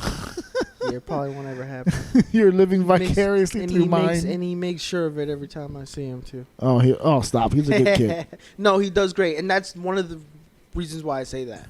Oh, we struck gold Because I on know, the first right? one. Because I know what it's like to have a kid that it's still a kid, right? Like Right. he does kid stuff. He can be annoying sometimes when you're just like, oh my god, stop. But for the most part, he's really good. So that is just like, you know what? I can't roll the dice. I'm not willing to roll the dice. Well, as my mom found out a long time ago, she got it right on the first try. The second one just fucked everything up. Listen, I get it. I get it. We always thought the second one was bad until we got to the third one, Ugh. and then everyone jumped on the bag. Went, no, it was 3 Nah. because there's 4. For those of you, I don't think I've ever mentioned that on my show. What? I think I've mentioned you because we've had conversations, but I don't think I've mentioned my sisters on the show. Once. And I think know you Winnie said listens. Me once. Yeah, Once. I have yeah. one brother and I have 2 sisters, all younger than me. I'm the oldest. Yep, you're the oldest. Yep. So for all you guys who bitch about my moveset, they're the ones who felt it first. So you guys don't have to preach to them about The that. whole arsenal. All of it. Even some that didn't even make the move. Yeah, list. yeah. The ones like, I yeah, did that it. could hurt somebody. Yeah. Yeah. I might have to eliminate that one. I can't protect on that one. You know? So you saw me obviously when I was younger and I was this big fan and all that stuff. What was your reaction when I actually started doing it? Like ring announcing and getting into the ring and all that other stuff. Not really surprised. Like I one of was those about surprised. time things? It's Yeah. like- You talk about it enough. I mean, honestly, even to this day, I don't know anybody who knows who retain. Let me rephrase it. Who retains as much knowledge about wrestling than you do.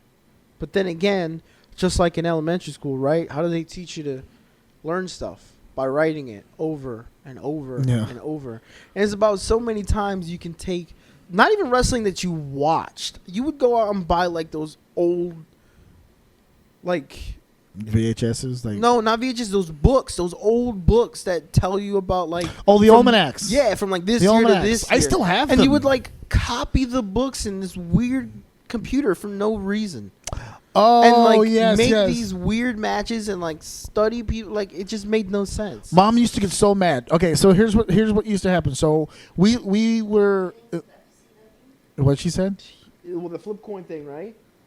Yeah, the flip coin thing. That was ridiculous. Okay, when I saw him do that, I'm like, all right, dude, you need to do something else. Flip coin I've mentioned on this show before, but I don't think I've mentioned the other thing that you just brought up. So we used to live in this neighborhood in Connecticut where somebody was getting rid of a computer. It was a super old, like MS-DOS type. It was like computer, black screen, like no apps or only anything. Like thing no, it had on it was a floppy disk. Yeah, floppy disk drive, no internet. It was literally and it held all these like text setups. It was weird. I can't even fucking describe it. It's so old. It was so old.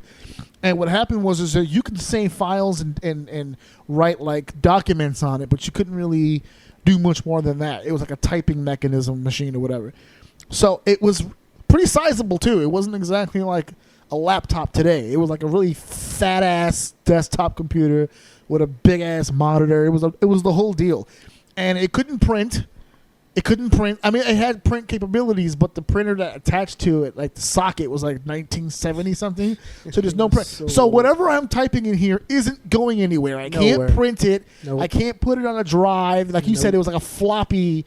It was like a floppy machine. You did save things on floppies. Yes, I did have floppies. I remember for a little bit. Multicolored floppy. Yeah. Oh yeah. I had like those neon colored ones. Yeah, neon, orange, green. So whatever purple. I was typing on this fucking thing was never going anywhere. Nowhere. For the most part.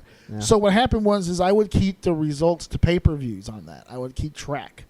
Which, by the way, the scary shit is I still have a document. But that's not even the bizarre thing. It's like you would make these.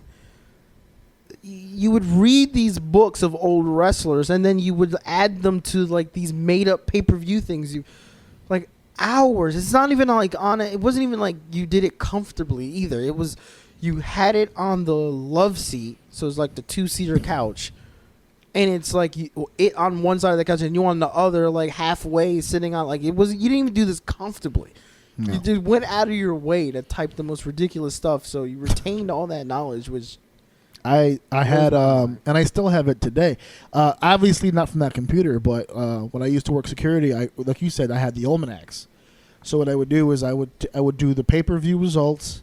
I would do keep track of the championships, and then for shits and giggles, when I ran out of shit to update, I took the results and I started doing records. I would keep track of the records. Who had the best record on every pay-per-view, like the month of May. Like I would break the fucking thing down until and then when that got filled and there was nothing left to do for that, then I started doing WCW. And then I started doing ECW. Right now on my laptop, right now, we're recording this show. I have pay-per-view cards and records for WWE, WCW, ECW, TNA, Ring of Honor, and CZW. Like it's expanded over time. I haven't touched it actually in a while. It needs to be updated. My last security job was about 3 or 4 years ago, and I haven't touched it since. So I'm really, really behind on it. But it still does exist. It's still here on this laptop.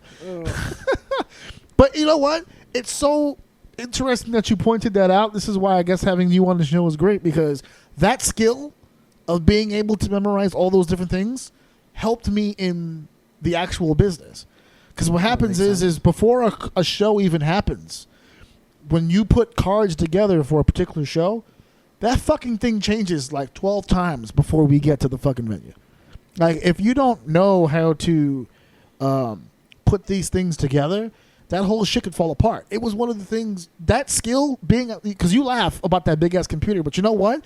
That big ass computer prepared me for shit like Texas. Well, yeah, that's because why we were able to put these surprising cards when it together, happened. and yeah, I was able. I learned how to put cards together very early in my life. When I got into the business, I was taught why. Mm-hmm. Like I always knew the how. When I got into the business, I learned why. Mm-hmm. This is why this person is here. This is why this person is here. I used to always write down the results and stuff, and I always have my favorites. But unless you know the performer, and what they can do and what they can't do, forming the card is actually very, very difficult to do. She found that out in Texas. Now she's very proficient at that too. Yeah, I don't want that job. No we would sit here and scratch and like writing matches out. Like, this is how this is going to go, and this is who's going to be here. I told a story with the GOAT. I don't know if you had the chance to listen to the GOAT interview. Yeah, I heard. Oh God, don't that one.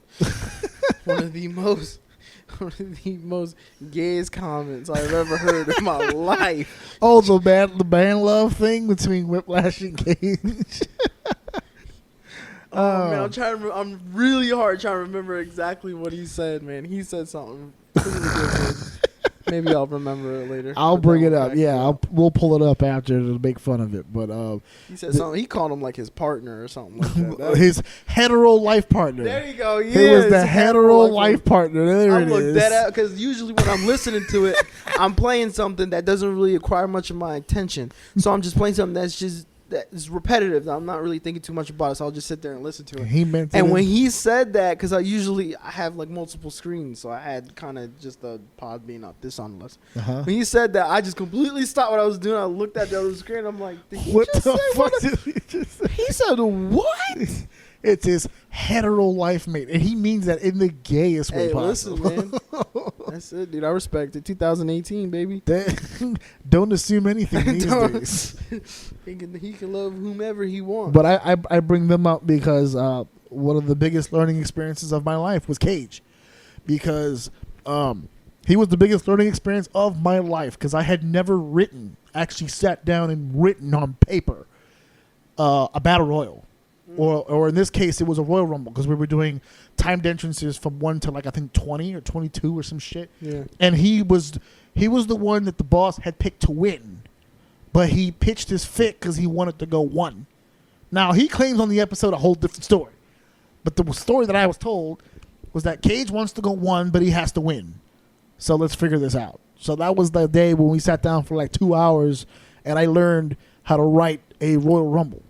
Because if he wanted to go 1, yeah, but he was going to win, he needs to go coast to coast. How is that hard to figure out? Because he's going to hug the rope most of the time. No, that's the problem. Like it seems like that when you watch the matches. It seems many Royal Rumbles. Yeah, and it seems like forever. Even people who don't go coast to coast hug the rope. So I'm saying it seems like forever when you're watching it. When you're writing it, you're going almost minute to minute. So you have to like figure out, okay, before he hugs that rope, he's got to do X, Y, and Z. Then he holds the rope, and now I'm writing for this guy. Wait, they're not fully in charge of what's going on in the ring? You don't just not fully, no. Because what they do, perhaps, depending on the person, but like most guys are in there just to be eliminated anyway. You're only really writing for about 7 or 8 people.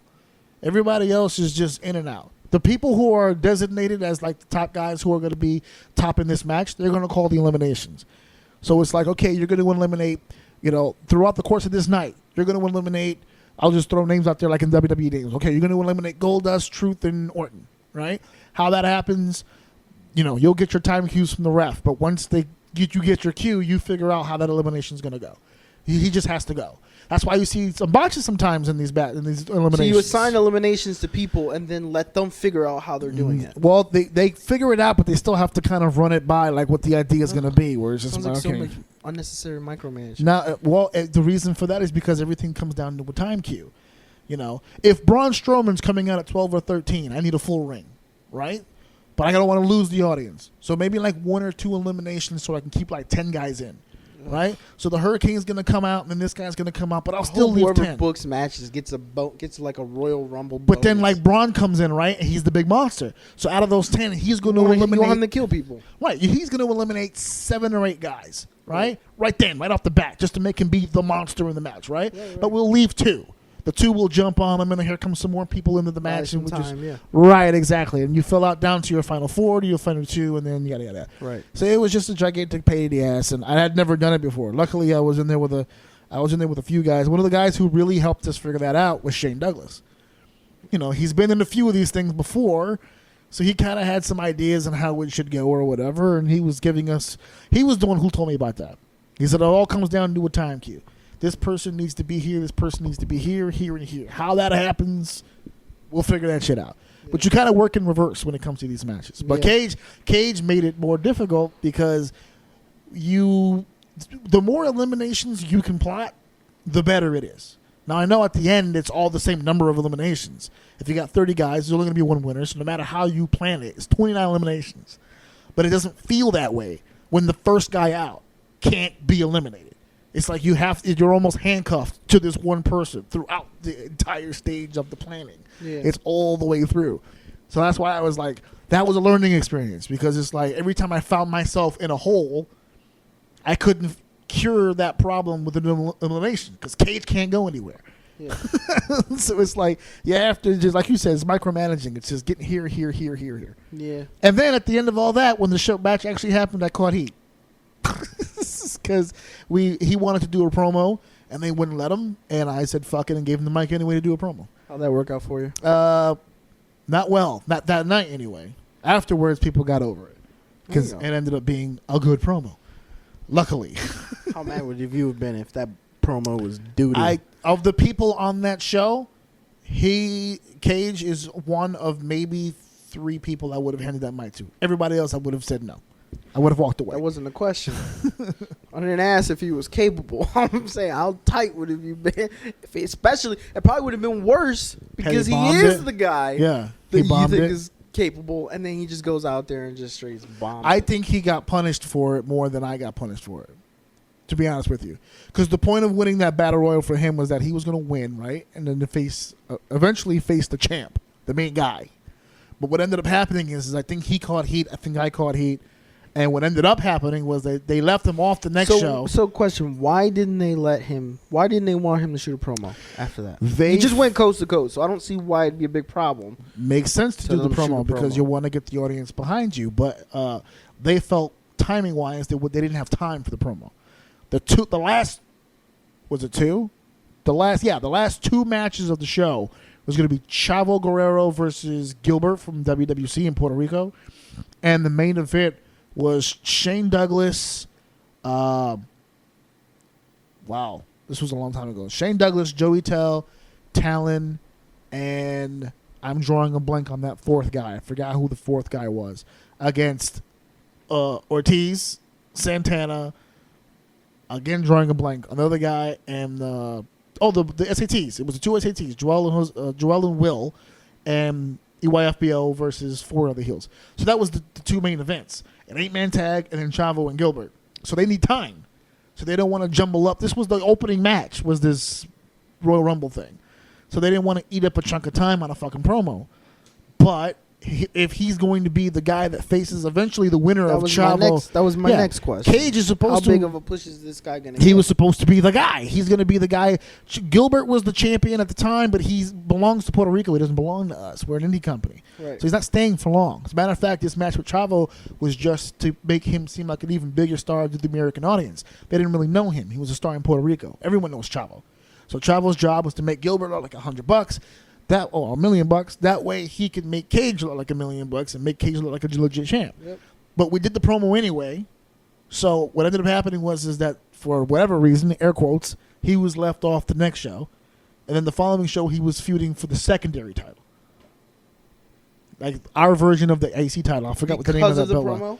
I think it was because of the promo.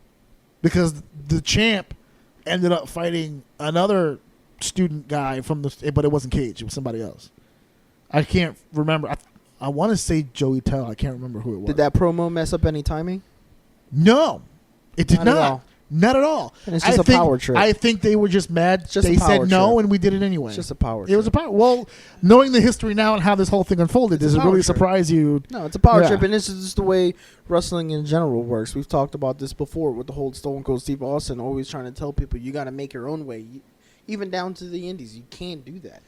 You can't do what you want. Even it's actually worse in the indies, which is kind of funny because everybody in the indies, because it's a power trip. Yeah, I'm not trying to blackball myself from anything, but truth is truth. Everybody here wants to be fucking Vince McMahon.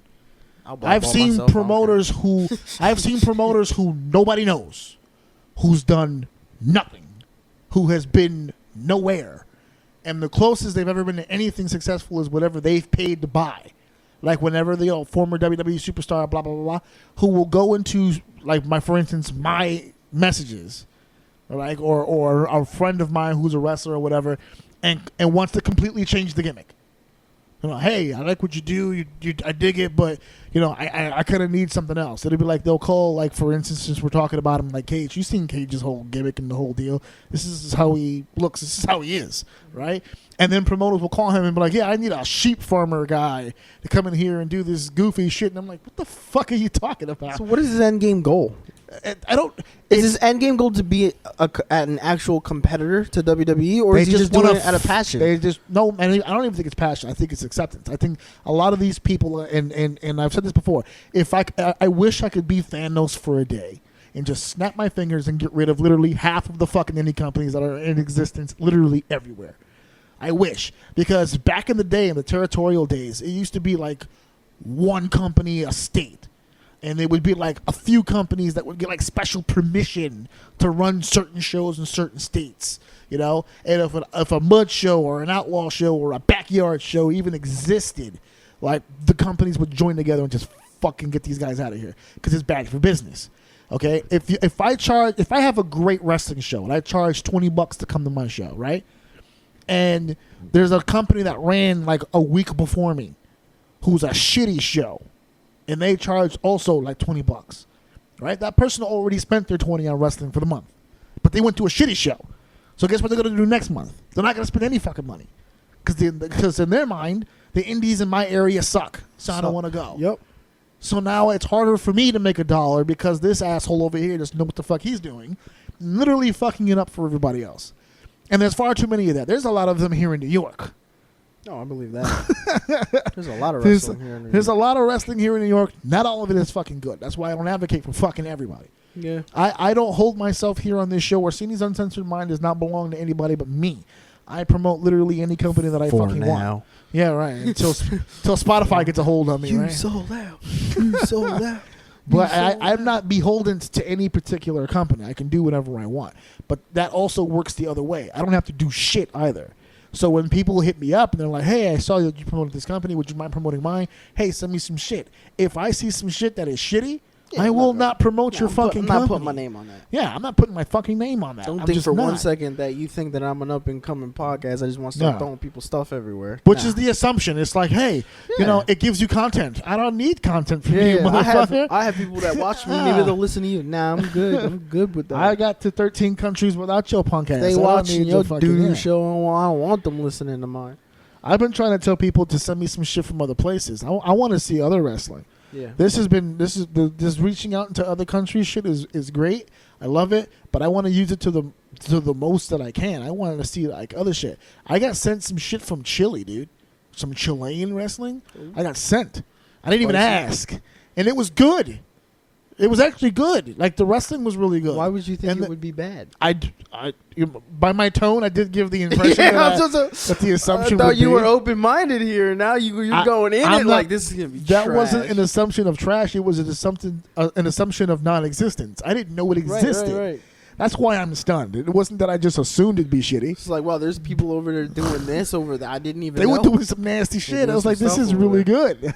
Well, I haven't promoted it yet because I'm not sure the company's on the up and up just yet. I wasn't sure what I was looking at. Yeah, after some more research, perhaps. It also goes the other way. When my friends hit me up, because I have friends who are in the wrestling business, right? They're doing things, and they'll hit me up. Hey, man, I'd love to be on the show, and I'm sorry, but not everybody. First of all, I don't have the time to literally interview literally everybody. Right. Literally. I've said literally. Yeah, literally. Also, I don't advocate all of my friends because, to be honest with you, not all of my friends are good. That's reality, folks. That's a tough pill to swallow. Does I'm it sorry, sting? But if your heart hurts right now, he's talking about you. I'm the first one. Listen, I'm the first one to admit. If you're insulted by what he just said, he's talking about you. He's talking about you. I'm the first one. I have said you listen to my show. I've said it a million times on my own show. I wanted to be an in-ring performer, and my body did not hold up. My in-ring career was a failure. I have made my way in this business in other ways. So if I'm confident enough to admit that I wasn't that great in the ring, believe me, I have no problem saying you are not that fucking good in the ring. I am including you in the group with me, okay? This is not. It's not. That's what I've posted this on Facebook a few times too. It's like if you don't want my opinion on something, don't ask me my opinion on something. Because when I give you my opinion on something, it's not going to be based on somebody's opinion. They just want it to always be good. Right, exactly. They just want me to say the good shit. Yeah, just say they the don't good ever stuff. want me to say okay any to of the bad thoughts. negative shit. Just don't share them. Keep them to yourself. I've never criticized anybody without giving positive feedback.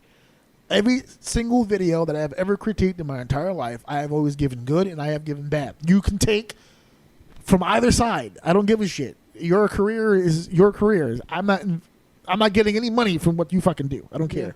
Yeah. But if you're going to ask me my opinion, that's what you're going to get. You're going to get both.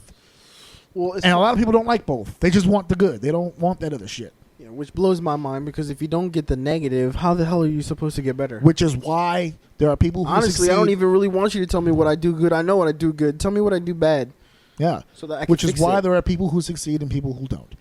For every one of you listening to this show right now, if you have ever heard me critique you and the only thing you took from that was the good, that's why you are where you are. Because you know who I shit on the most? If I had to pick one wrestler in my life that I have shit on more than give more positive feedback to, it has to be Angel Ortiz. I have shit on Angel Ortiz more than probably any professional wrestler I have ever known in my entire life. And he is successful as fuck right now. Yeah. Yo, that's my boy. I used to shit on him all the time. Because I did not However, like... I do not appreciate you selling me as a fan there. That I met him as, yo, he's a big fan. I'm like, come on, man. You just shake the dude's hand. You ain't got to throw me out there like that. I used to get shit on all the time because... Angel's original gimmick, and I don't know if he wants me to share it, but fuck it, I will. His original gimmick was he was the Puerto Rican prodigy. That was the way he was billed the first time. He used to walk around with the Puerto Rican flag headband and the shirt. He repped it hard. He used to have the pleather shorts with the flag on it. He was hard. And then as we got to the ludus, as we got to the training portion of his career, he changed it up to the Funky Monkey. And that's when he was doing the glasses and the pick and the afro. And greatness was born. Yeah, which is a lot of people's favorite gimmicks. I loved Puerto Rican Prodigy. Now, I'm happy to say, and I just told this shit to him not too long ago when I was hanging out with him, I ended up winning the argument. Because he's on TV right now. He's one half of the World Tag Team Champions. He's on TV? Dude, seriously? I've been trying to show you this shit for forever now. Yeah, he's on Impact. He's on TNA. He's one half, 3 times, the World Tag Team Champions. The current champion. I just held their belt the other day. Don't worry, I didn't do anything nasty to it. To be fair, I did disclaim very early in this that I don't watch it unless he shows it to me. Exactly. So no penalty to you, That's sir. awesome, though. That's but look, awesome. He's one half of the World Tag Team Champions, right? Is he the Funky Monkey? No. He's the Puerto Rican Prodigy right now. Oh, he's LAX, Latin American Exchange. Now, he's not called the Puerto Rican Prodigy, but he's super Puerto Rican. Headband, shirt, the fucking pants. This guy's got the whole gimmick back, and he's on top of the world. He's a superstar. So I win. That's awesome. The Funky Monkey didn't get signed. The Puerto Rican Prodigy got signed, okay? I win. Damn. And I know that he's in Impact, and I know he's in Canada, and I know that everything's working out for the boys, and I'm super happy, and I can't wait to have him on the show.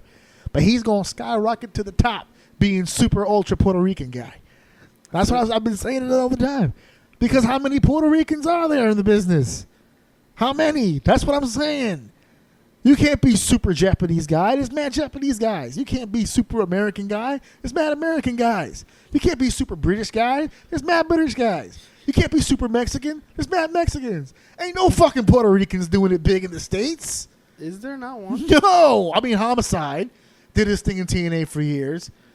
But other than that, how many Puerto Ricans are really doing it big in the States? There's not many. Puerto Rico itself is huge. What about WWE? Is there anybody right now? No, Primo and Ipico, bro. That's our representatives. Exactly. You just shook your head with this frowny face. Well, I'm a casual. Carlito. Carlito. I don't know. Carlito. That's how far back we have to go. Carlito. Whoa. Yes. Yeah, he took it out. Mrs. O says she took it out. He took it out. He did take it out.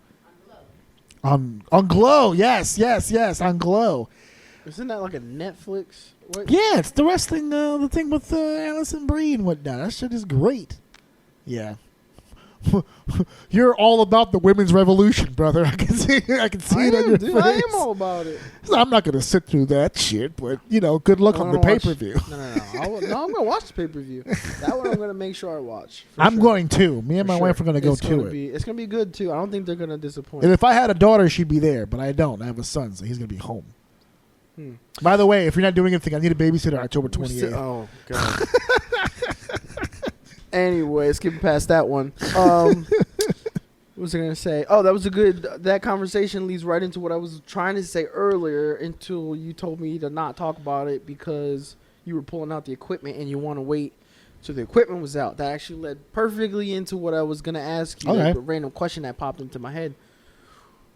What do you do? And for example, okay. like I was telling you, what is his name right there in the ring? I forget. Baron Corbin. What's his first name? Baron. I always forget. Baron Corbin. Like, when I first saw him, I thought he was great. I don't think he was where he needs to be like a top guy, but he looks like someone who would have potential. Now, he was very cringy on the microphone, things like that, which was his downfall. Right. Which seems like it's the one hindrance. Right. It's not even good enough to get by. And it's an easy answer to the question with that one, right? Like, just keep practicing and get better on the mic. But as far as, like... False. No. No, I don't agree with that. It doesn't always change for people. Like, Dolph got better. Dolph's a great example of that. He was really bad, and then he just kind of became tolerable. There's some people who just... There's just people who can't get on the mic and just do that. They just can't. But I just mean in general, like, what do you do as let's say you're a WWE superstar. Right. You're not terrible. You're not someone who saw as like the jobber, the guy who just goes in, fills in, or makes an appearance every once in a blue moon. People forget about you because you're just in the back. And you're also not the guy who's closing out the shows every week. You're in the middle. Right. What do you do? Okay, here's a very good example, actually, because I was just trying to catch up on your podcast the other day, so this is a good one. What do you do as a Kofi Kingston to make yourself that guy? Kofi, in this instance, will never be the top guy. Or I understand that, but when I'm a mid-card guy. What is a mid-card guy in that situation as a person? Like, I want to be a top guy. Right. So what do I do? I mean, he's been in the business a long time. Right. He's had a few gimmicks or whatever. Right. He has niches where he goes in there and does these ladder matches. You almost get pigeonholed in as ladder and Royal Rumble. The ladder or Royal Rumble. You know what I mean? Like, how do you get yourself out of that? And become someone and someone else goes, you know what? This dude's working. In today's WWE, you don't. Which is unfortunate. But it sounds like to me what you just said a little bit ago is you can't even do that in the indies. What? Just ascend to the top guy? And yeah. I think it's actually easier for you in the indies than in the WWE. It seems like if whoever's running the business has this perception of you, you're not going to change it. They're not going to change it. No, and see. You can't do anything to change it. When I said earlier that the indies is kind of like everybody wants to be on Vince McMahon and they don't want to change gimmicks and stuff like that. It's still easier to succeed in the indies because those promoters you can steer clear of. You can market yourself. You can promote yourself. You can make your own money. You can sell your own merch. You can make your own dates. It's possible. In the WWE, like you said, how do I get from mid-card to the main event? No matter how many audiences you wrestle in front of, no matter how many TV shows you do, how many pay-per-views you do, you only really need to impress one guy. Vince. That's it. I don't give a shit how many pops you get. I don't give a shit how many merch you sell. No, that's not true. And you said no because we were talking about that, and this is when you told me to stop talking about it because you said you want to talk about it here. Okay. Is that my example of that was AJ Styles. Yeah, but he's not a guy that you've even said that Vince is not that he doesn't Vince like likes him. But it's not. He wasn't not his favorite top dog. No, Roman's his top dog. And if they had one belt, AJ wouldn't be the champion. But they got two belts. So the red belt, that one, the one on TV behind us, that's Vince's belt. Who the guys that Vince likes gets that belt. But the reason why AJ is where he is because of the fans. It's not the because Vince says that's my guy. No, it's not. No, it's not because of the fans at all. It's because Vince says that's my guy. Because regardless of how popular AJ was, if he rubbed Vince the wrong way, he wouldn't be the U.S. champion. I'm just going based on track record for the last few years. There are a lot of guys who have come in with fanfare, and not just indie guys, but guys. The ultimate evidence of this is the NXT call-ups. It's disgusting, disturbing, and criminal the way these NXT call-ups have gone. Triple H puts them on NXT, makes them these big, huge fucking stars. I mean, guys who should be coming in and fighting for the title right now. And then they come on Don't do that. SmackDown. I'm dead against that. No. I'm not saying that they should. I'm saying that they're built up so crazy great. And then they come to Raw and SmackDown, and Vince, who has admitted this openly, will purposely crush them, crush the momentum, just to see if they rise from that. If they rise from that, he starts to take a little bit of a liking to them. But it's not like Once they they survive- can physically do something themselves. They're crushing them is him like not booking them properly. They can't go Crushing in them there. is not only not booking them properly, but keeping them off TV Yeah, altogether. but then how do you rise from it if You you're not on don't. there? This is what I'm trying to explain to you. You don't. Cesaro has been pound for pound one of the best professional wrestlers in this company for 8 years. He is on his 4th tag team. And the only reason he is there is because he fumbled his words on one promo 4 years ago, and he's still paying the price for it. Once you fuck up, once, Vince loses all faith, and you are in purgatory for the rest of your fucking life. Dolph is paying the price for a mistake he didn't make. They made him the world champion. Jack Swagger kicked him in his fucking skull. He got a concussion and couldn't defend the title. He's been on their shit list ever since, and I don't know why he'd be on the shit list for that. But that's the point they always keep going to. He's unreliable. Daniel Bryan, Mr. Yes Movement, had that big moment at WrestleMania 30. He was never planned on having that. That was never the plan. As a matter of fact, Daniel Bryan said his opponent that year was supposed to be Sheamus. For no reason. There was no belts. They were going to do a program from the Royal Rumble to WrestleMania involving him and Sheamus. Which, by the way, that would have been Daniel Bryan and Sheamus' 3rd WrestleMania match. So, like I said, and that's the yes movement we're talking about, where the fans were hijacking the show every fucking night. Vince still did not want his ass in the main event. And you know why? And he said this too. He did not trust that Daniel Bryan would be able to hold up. And guess what happened? He didn't hold up. He broke down as projected, as predicted.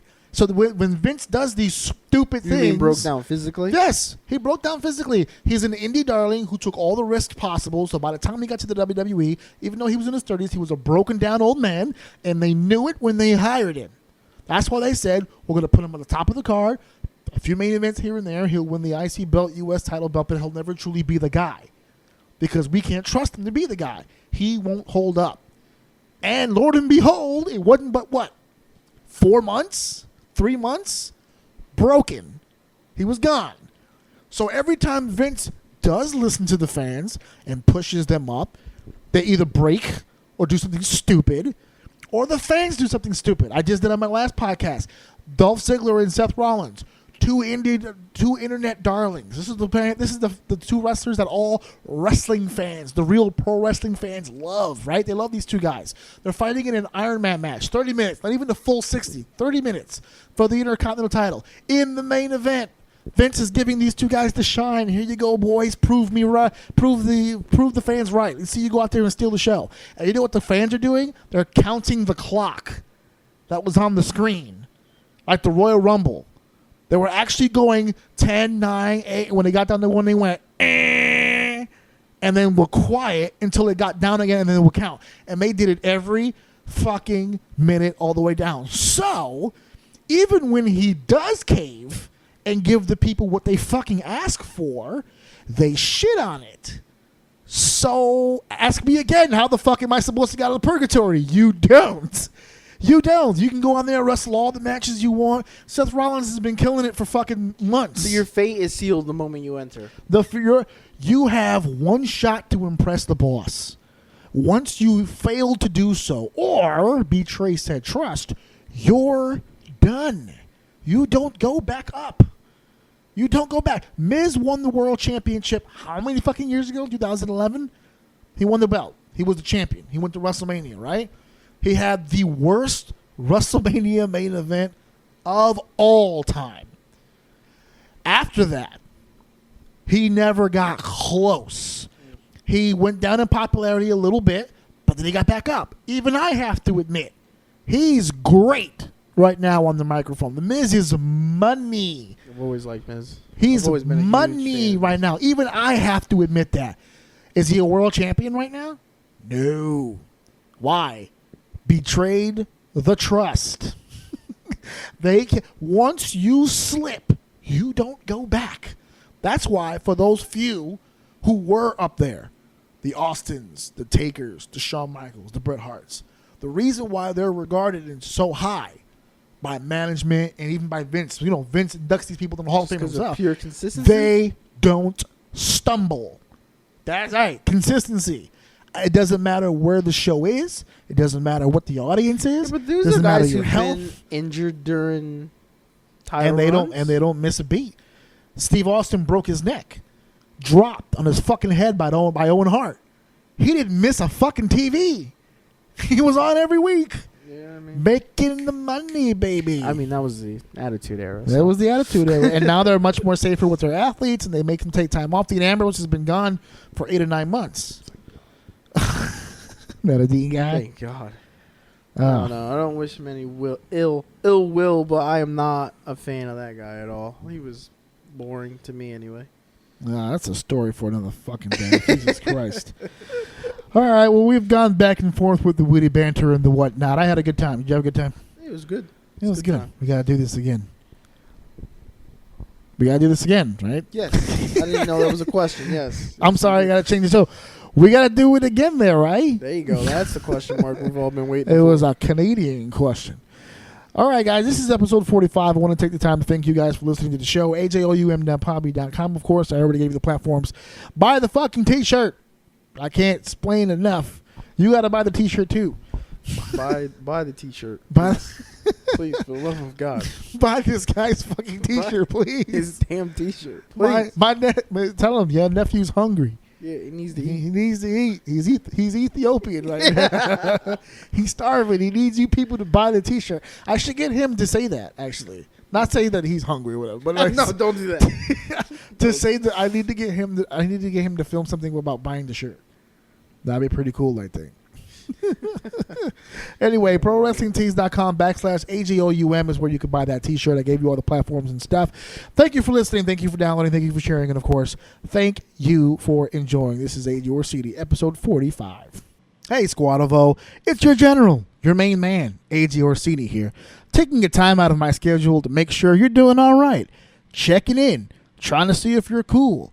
I know recently you've been having some doubts about yourself, contemplating, staring out of a window while it slightly rains and the clouds gray up, probably wondering yourself what went wrong, probably trying to figure out if you should have zigged instead of zagged.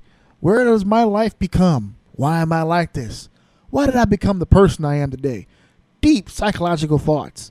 Well, when you're done with all that hogwash, head over to prowrestlingtees.com/AJOUM and buy yourself the official Orsini's Uncensored Mind T-shirt. It may not lift your spirits, but at least while you're down at the dump staring out that rainy window, you'll look good doing it. At my house. Listen to my daddy so. Ocean is the SMI.